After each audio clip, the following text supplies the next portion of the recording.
Success takes time.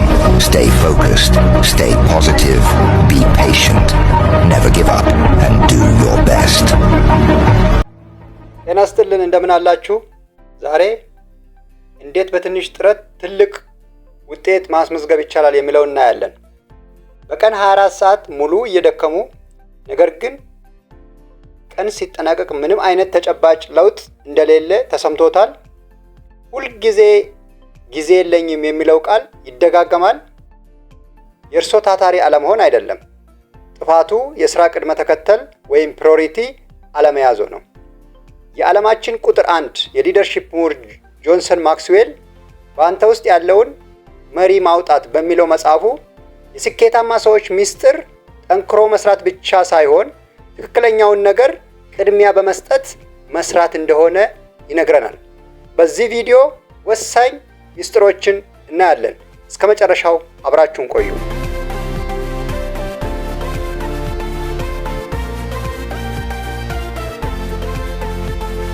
ጆን ማክስዌል አንተ ውስጥ ያለውን መሪ በሚለው መጽሐፉ ላይ የመጀመሪያው እና ዋናው መርህ የፓሬቶ ሕግ 80-20 ሩል እንደሆነ ይነግረናል።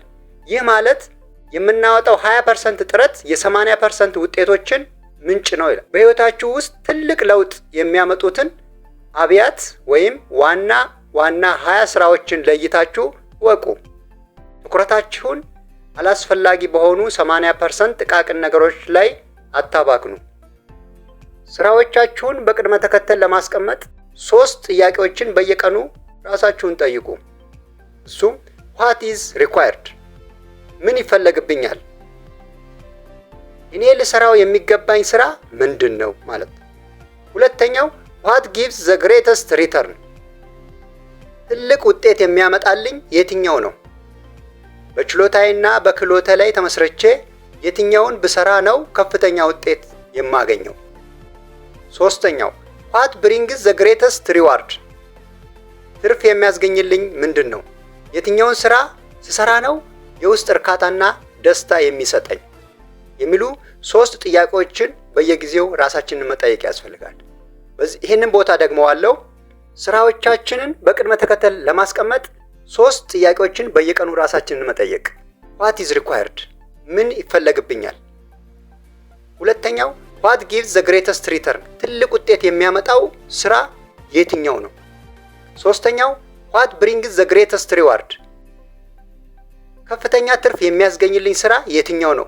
የሚሉ 3 ወሳኝ ጥያቄዎችን በየጊዜው ራሳችንን እየጠየቅን መሄድ አለብን። ይህም ሁሉም ስራ በአንድ ጊዜ መስራት አይቻልም። ስራዎችን በቅድመ ተከተል መመደብ ያስፈልጋል። አንደኛ ላይ አስቸኳይና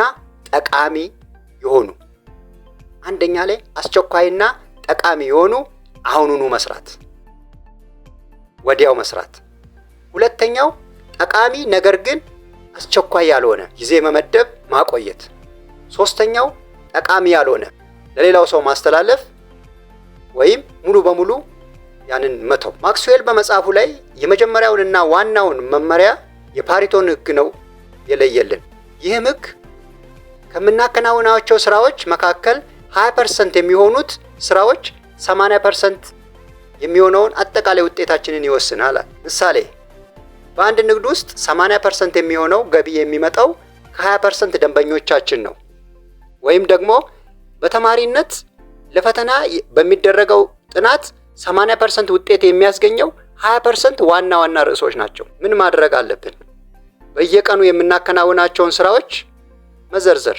ከዚያም ከነዚህ መካከል የተዘረዘሩት ዋና ስራዎች መካከል ትልቁን ውጤት የሚያመጣው 20% ስራዎች ለይተን በመጀመሪያው ረድፍ ላይ ማስቀመጥ። እንግዲህ ከዛሬ ጀምሮ ህይወትን ለመቀየር ዝግጁ ኖት?